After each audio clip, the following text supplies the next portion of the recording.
Boa noite a todos. Sejam todos muito bem-vindos.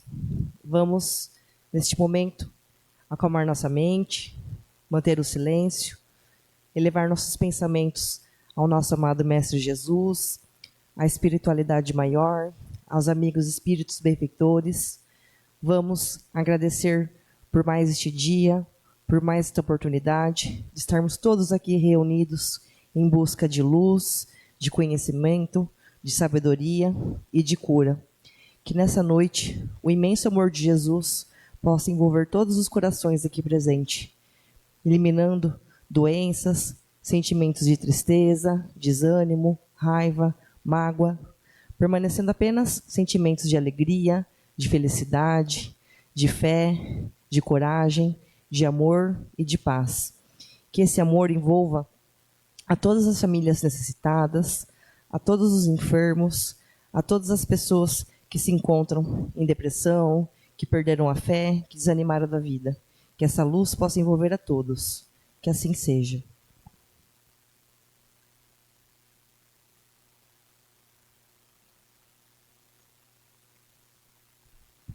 Boa noite a todos. Sejam muito bem-vindos.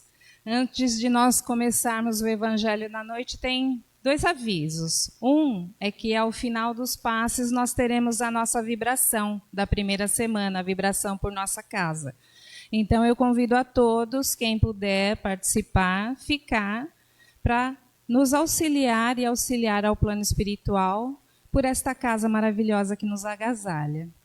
Outra coisa, os que estiverem com uma ficha numérica para tratamento, se dirigir à sala 1 e 2, conforme indicação no verso da ficha.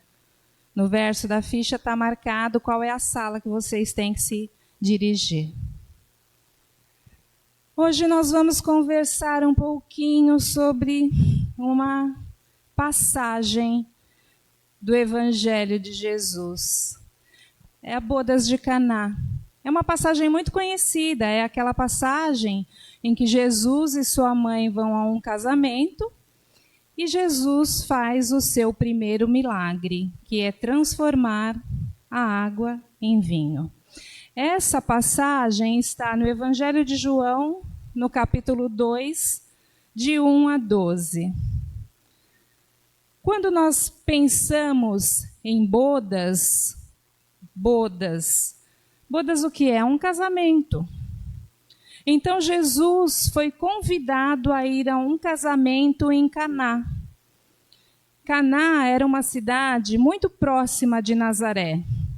E os estudiosos do Evangelho nos contam que pela proximidade da cidade e por estar presente Jesus, Maria e os seus discípulos, se tratava de uma pessoa muito conhecida, muito próxima de Jesus, talvez um irmão, um primo ou alguém que eles admiravam e estimavam muito. Por isso todos eles foram para as bodas, para esse casamento. Nós vamos encontrar no Evangelho segundo o Espiritismo, lá na introdução, no item 3, que está escrito Notícias Históricas, uma citação de Kardec, uma orientação de Kardec, nos falando como que o Evangelho segundo o Espiritismo, qual é a finalidade dele para nós, que é o esclarecimento espiritual na visão da doutrina espírita das passagens evangélicas. Então ele fala assim: para bem entender certas passagens dos evangelhos, é necessário conhecer o valor de muitas palavras que são frequentemente empregadas nos textos e que caracterizam o estado dos costumes da sociedade judia naquela época. Essas palavras, não tendo para nós o mesmo sentido, foram quase sempre mal interpretadas, gerando algumas incertezas. É difícil, muitas vezes, quando a gente lê o Evangelho de Jesus, é difícil a nossa interpretação. É difícil a gente extrair da palavra o que Jesus quis nos dizer, o que Jesus quis nos orientar, extrair aquilo para o conhecimento do nosso espírito. É isso que Kardec está falando. Então, para muitas vezes nós entendermos o que Jesus quis falar para o nosso espírito, nós precisamos entender um pouco da sociedade da época. A compreensão da sua significação explica também o verdadeiro sentido de certas máximas, que à primeira vista parecem estranhas. Como eu disse, o Evangelho de João, ele é um dos evangelhos mais simbólicos. É o que nos traz, através de suas citações, mais simbolismo. E aí nós vamos ler. E ao terceiro dia fizeram-se umas bodas em Caná da Galileia, e estava ali a mãe de Jesus, Maria. E foram também convidados Jesus e os seus discípulos para as bodas. Como eu disse, devia se tratar de uma pessoa muito próxima de Jesus e de Maria, para que eles estivessem ali. Bodas é um casamento, não é? E o casamento judaico, na época, ele durava em torno de 7 dias, de 3 a 7 dias. Ele era repleto de rituais, e o noivo oferecia comida e vinho para todos os convidados, durante todos esses dias. Na tradição judaica, a comida simboliza a riqueza, e o vinho, a alegria. Então, a falta da comida ou do vinho era uma vergonha muito grande para o noivo, porque eram pequenos vilarejos. Caná era um pequeno vilarejo que contava em torno de 2.000 pessoas e todos eram convidados para a festa. Com muita alegria, até hoje, né? Casamento não é isso? A gente vai no casamento, tem música, tem dança, tem bebida, tem comida, e a gente vai festejar com aquelas pessoas que a gente conhece. Lá não era diferente, só que lá existia um ritual muito maior. Assim como nós temos os nossos rituais até hoje, todo mundo que vai num casamento sabe. Agora vai entrar a noiva, o noivo, depois vai entrar a noiva, e depois o padre vai falar, e assim vai, a gente conhece. Assim como eles, a falta da comida ou do vinho, na tradição judaica, poderia até cancelar o casamento, porque o pai da noiva podia achar que o noivo não tinha condições de sustentar uma família. Poderia causar até o cancelamento do casamento. Veja a gravidade da coisa. O casamento, se nós formos procurar no dicionário, ele é uma união voluntária entre 2 pessoas. É um vínculo conjugal, uma aliança representando a ligação física e espiritual entre 2 pessoas. E aí nós entendemos o quê? A palavra, né? Mas o que Jesus quis nos dizer? Por que o primeiro milagre de Jesus foi num casamento? Se nós recorrermos à obra O Consolador de Emmanuel, Espírito Emmanuel, ele vai nos dizer o seguinte, que Jesus quis iniciar a sua trajetória de evangelização através de uma festa, de uma união, indicando que o seu evangelho iria unir o homem a ele, a Jesus, que seria a ponte de união para Deus. E isso, o evangelho, o que ele iria nos propor, teria que ser com alegria. Por isso ele iniciou através das bodas. Vamos continuar? E faltando vinho, a mãe de Jesus lhe disse, não tem vinho. Olha a preocupação de Maria. Preocupação de uma pessoa que é ligada àquela família porque poderia acarretar consequências muito grandes para aquele casamento. E aí Jesus disse-lhe: mulher, que tenho eu contigo? Ainda não é chegada a minha hora. Aí a gente olha assim e fala: nossa, mas Jesus falou assim com a mãe dele? Como pode? Jesus, que sempre foi tão amoroso com todo mundo e tratou a mãe dessa forma. E aí, se nós formos recorrer também aos estudiosos do Evangelho, eles nos falam que o Novo Testamento foi escrito na língua original grega e que no original está escrito gune, que pode ser traduzido como mulher ou como minha senhora. Então, se nós trocarmos mulher por minha senhora, não fica melhor? Minha senhora, que tenho eu contigo?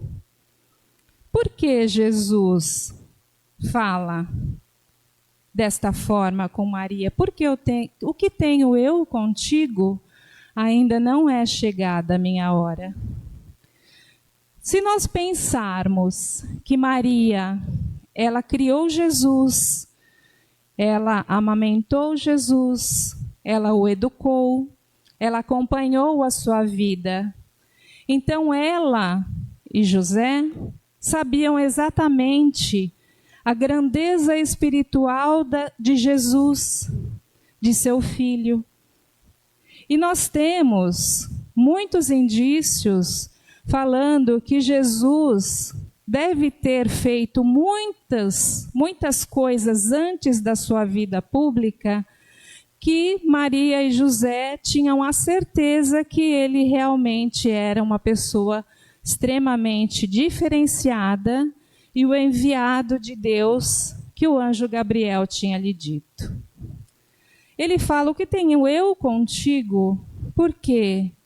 Porque Jesus, a grande missão dele era a evangelização. A grande missão dele era levar a união dos povos, a levar às pessoas o entendimento que Deus gostaria que fosse passado para o planeta. Jesus, ele é um ser extremamente iluminado, ele é o maior espírito de maior escola que já esteve entre nós. Então, ele fala para Maria: ainda não é chegada a minha hora. Por quê? Porque ele ainda não estava pronto. Ele sabia que se ali ele fizesse alguma coisa a pedido da mãe dele, iria ter que começar a iniciar a sua evangelização. E ele ainda não estava pronto, porque ele estava sob o comando de Deus. Só que, como o amor de Jesus era grande por sua mãe, ele não negou. Apesar de tudo isso, ele não negou. Maria, ela foi a pessoa que impulsionou Jesus, de uma certa forma, a começar a sua trajetória como grande evangelizador.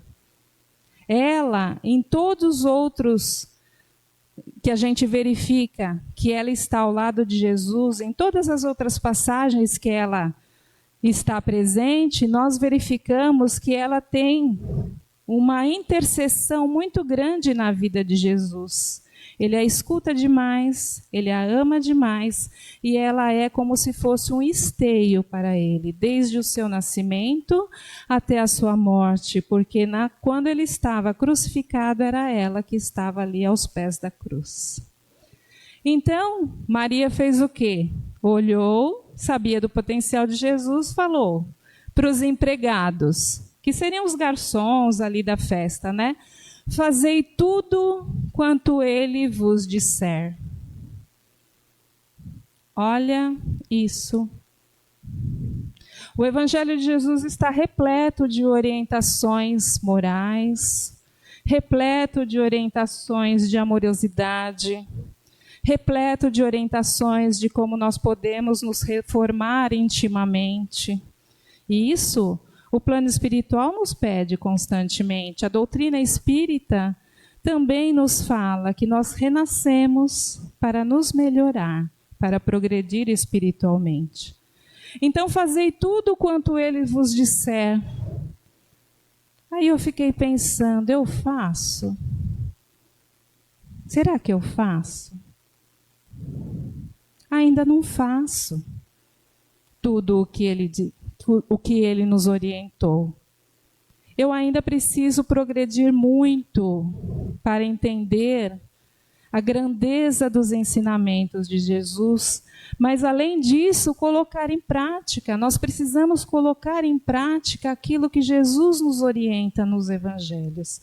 E para isso, nós precisamos começar a entender, ler mais e trazer isso, tirar isso da letra para o nosso espírito.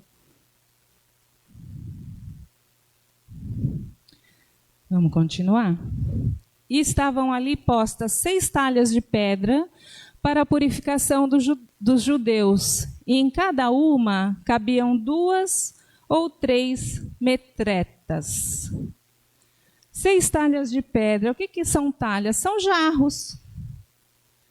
Na tradição judia, também é costume lavar os pés e as mãos antes de entrar em algum lugar importante, como um ato de purificação.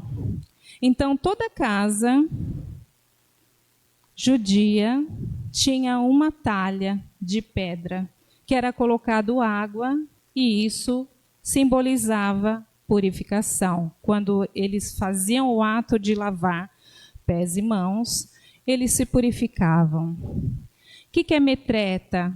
Metreta é uma antiga medida de líquidos.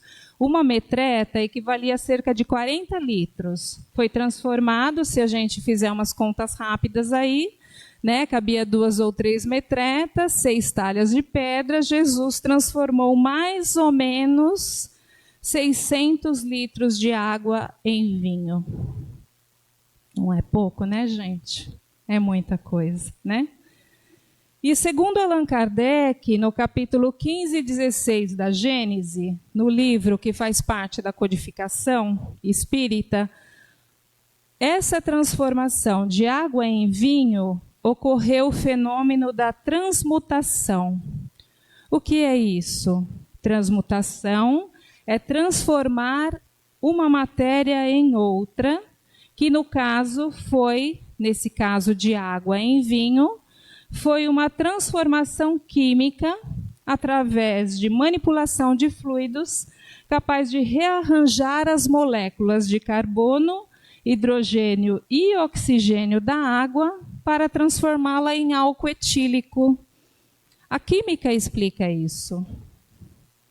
Se vocês quiserem se aprofundar um pouquinho mais, podem ler o capítulo 15 e 16 da Gênese, porque Kardec explica que não há milagres, propriamente dito, a palavra propriamente dita milagre, mas o que existe é uma manipulação de fluidos capaz de alterar as moléculas de qualquer matéria. Isso também nós podemos identificar vastamente e estudar no livro dos médiuns, que Kardec também nos explica como ocorre essa manipulação dos fluidos através do plano espiritual, com o auxílio da energia dos encarnados.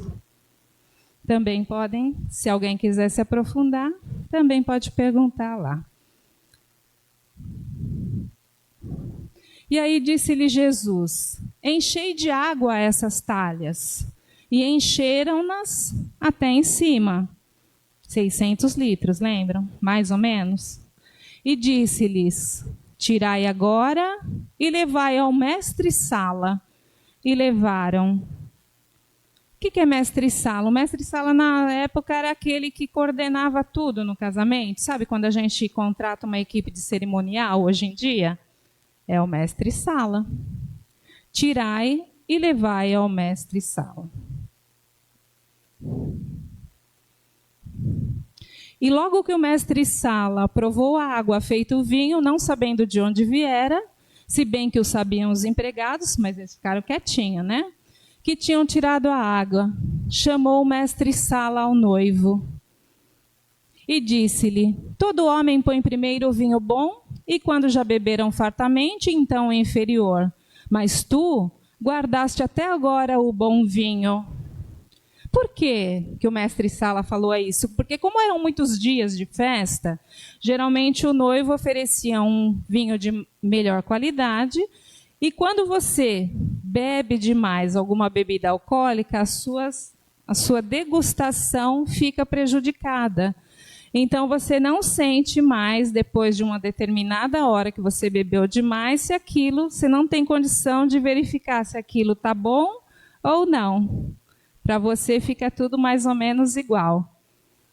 Então, o mestre Sala ficou espantado, falou: você agora me ofereceu o vinho bom. Deveria ter sido ao contrário.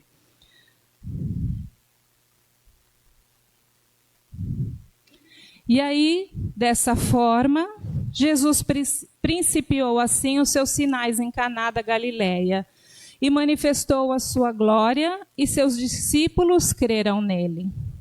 Depois disso, desceu a Cafarnaum, que era uma cidade próxima de Caná também, onde tinha a casa de Simão Pedro, ele, sua mãe, seus irmãos e seus discípulos. E ficaram ali não muitos dias. Por quê? Porque a partir dali Jesus já começou a sua peregrinação de evangelização para resgatar os homens, para colocar o evangelho dele dentro da alma humana.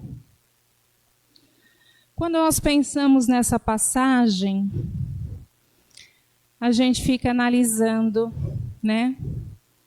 Que Jesus fez isso tudo quietinho. O único que relatou isso foi João, o evangelista João. Por quê? Porque não houve alarde. O que Jesus quis dizer com esta passagem, com essa representação? Ele quis dizer que ele veio para unir a humanidade, para levar a humanidade ao conhecimento de um Deus misericordioso. E que isso seria feito colocando alegria e amor no coração dos homens. Com alegria e amor, o homem consegue verificar perfeitamente o que ele precisa mudar, o que ele precisa se reformar. E isso é a transformação verdadeira da água em vinho. Eu lembro de um rapaz que trabalhou comigo há muitos anos.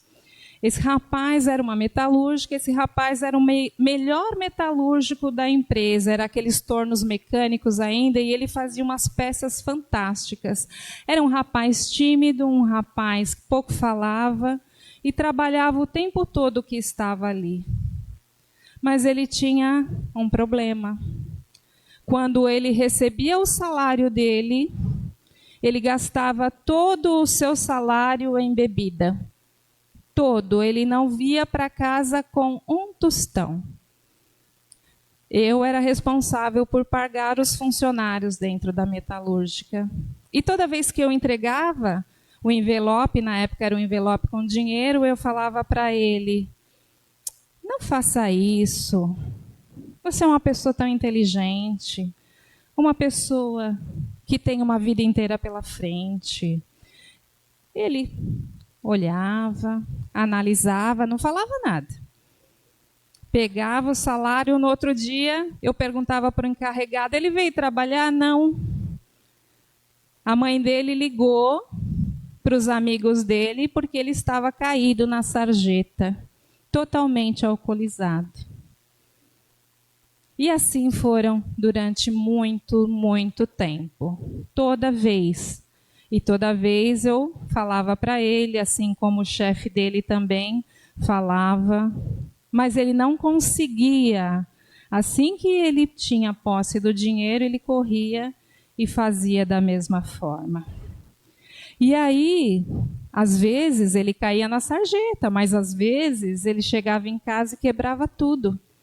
Quebrava a casa inteira. Chegou ao ponto dele agredir a sua mãe. dela ter que ser hospitalizada, porque ele a agrediu. E quando ele voltava ao trabalho, ele voltava cabisbaixo, ele não sabia por que ele tinha feito aquilo daquela forma, mas ele não conseguia se libertar. E aí um belo dia, para o meu espanto, eu fui pagar esse rapaz e ele olhou para mim e falou assim: posso te falar uma coisa? Claro, pode. Eu conheci Jesus. Eu não vou beber mais. Eu fiquei tão alegre, tão feliz com isso. E eu falei: louvado seja Deus. Louvado seja Deus. E ele realmente cumpriu a sua palavra, porque ele tinha conhecido, ele foi até uma igreja evangélica, porque aquilo estava atrapalhando tanto a sua vida e ele não tinha a quem recorrer, que ele um belo dia me contou depois que ele, passando em frente a uma igreja evangélica, viu uma música que atraiu a sua atenção, ele entrou. E ali ele começou a escutar sobre Jesus, sobre o nosso querido mestre. Começou a entender o espírito da palavra que Jesus quer nos transmitir.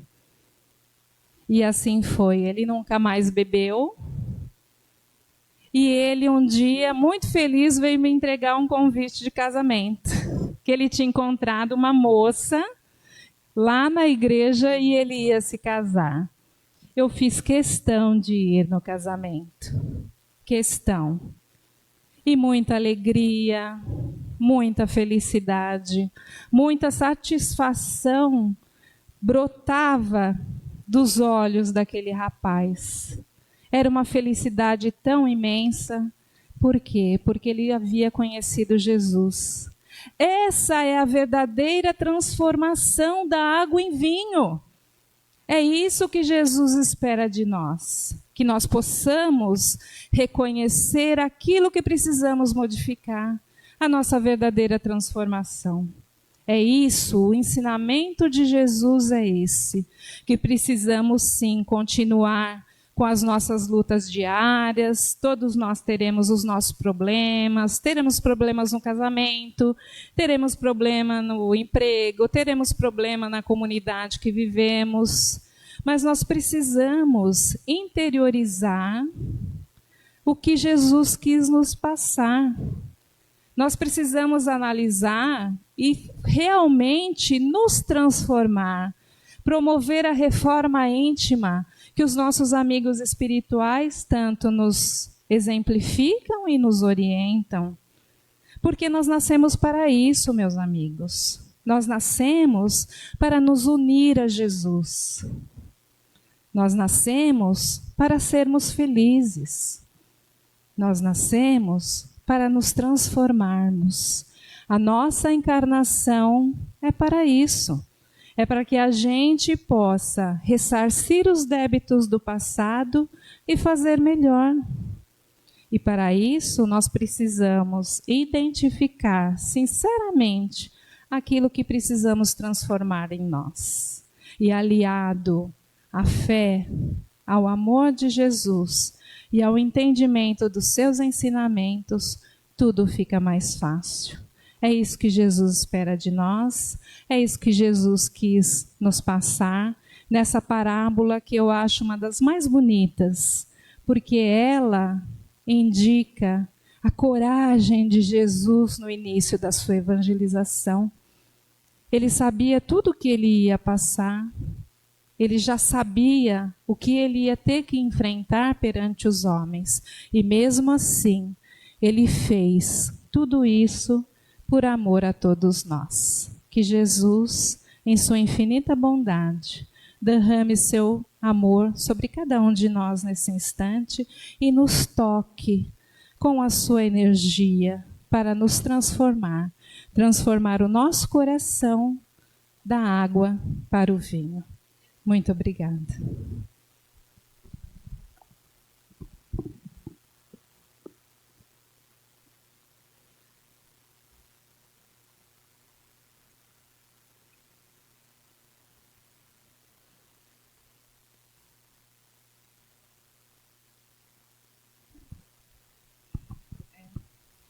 Tem alguém fazendo aniversário hoje? Todo mundo que entrou ganhou um papelzinho, tem um número, sorteio dos livros. Nós vamos passar para o sorteio dos livros agora.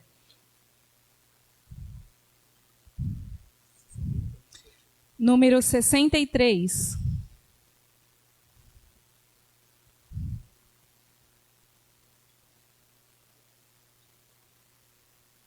Meia 63?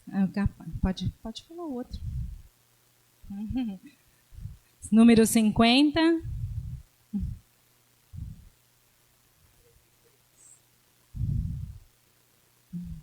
Número 43. Tem alguém vindo pela primeira vez na nossa casa? Pode vir pegar um livro.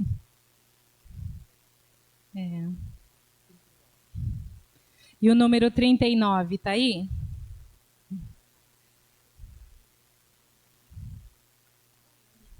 É, teu amigo? Uhum.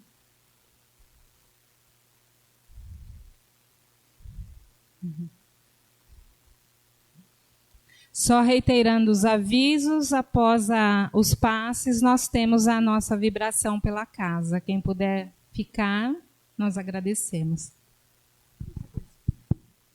Vamos manter o silêncio agora, enquanto nossos trabalhadores se dirigem para a câmara de passe, que possamos canalizar boas energias, que possamos receber toda a luz de Jesus dessa noite, que possamos retornar aos nossos lares muito melhores do que aqui chegamos, com mais amor no coração, com mais paz, com mais ânimo, com mais alegria. E que durante os dias de nossa vida possamos sempre nos recordar de Cristo. Pai nosso que estais no céu, santificado seja o vosso nome, venha a nós o vosso reino, seja feita a vossa vontade, assim na terra como nos céus. O pão nosso de cada dia nos dai hoje, perdoai as nossas ofensas, assim como nós perdoamos a quem nos tem ofendido, e não os deixeis cair em tentação, mas nos livrai de todo mal, que assim seja.